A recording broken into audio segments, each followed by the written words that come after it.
Hi, everybody. George Bliss here at the 16-inch Softball Hall of Fame. We're here having a big party this week, 50th annual No Gloves. And speaking of No Glove Nationals, Ron Ziemann, tell us what happened in 1974. Well, George, I came out here with our local team from Des Plaines.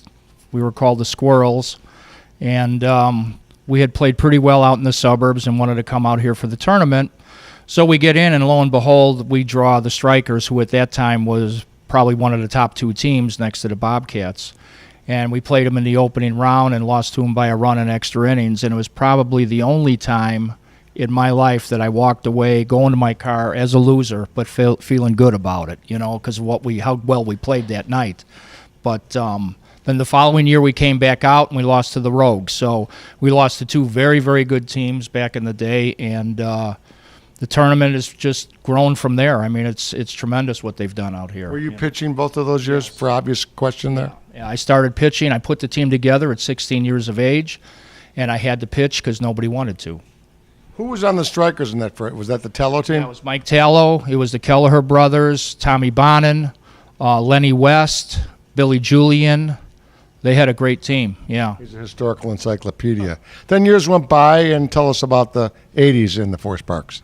Well, I went from playing with the Amalgam Monsters. I played with the Monsters from 76 to 79, and we were probably the second or third best team in the city. Could never beat the Cats, so we wind up dissolving. And then I went with Eddie Zoll in 80 and played with him for 2 or 3 years, and then played with Coopers out in Mount Prospect. Wanted to stay local because I was from Des Plaines, and for years I'm driving to Blue Island and Harvey, and I'm saying, you know, I'm only half Polish here. I got to smarten up, and driving 100 miles round trip to play an hour and 10-minute game isn't very smart. And then from there, I went with the sports station, Wally Filkins and Les Filkins, the Filkins brothers, and Ronnie Kubicki ran the team along with Tommy Kelleher, and it was probably the most fun that I had playing. Fabulous. Big time. It was the guys on that team were fantastic. We accomplished a lot, and I was sad when we broke up, and I retired then for 3 years. My son was born and wanted to stay home, and in 91, Rich Melman pulled me out of retirement to play for the Lettuce team, and I played with him for 2 years. And we won fortunate. Both those years, yes? 91 we won. We finished second in 92. I believe I won it here 3 times. Yeah. Fantastic. What are you doing these days? Well, I've been retired for 10 years, and me and Frankie Lentine, another Hall of Famer, we deliver payroll checks for a couple hours in the morning, and just enjoying retirement, doing some traveling and things like that. Ron Ziemann, big lefty, in case you guys forgot, great pitcher, always in the discussion of top 3 pitchers ever. Your son's playing some pretty good ball now. Yeah, he is. They played the other night in a play-in game. They won their first and then lost the second to 10 deep, and I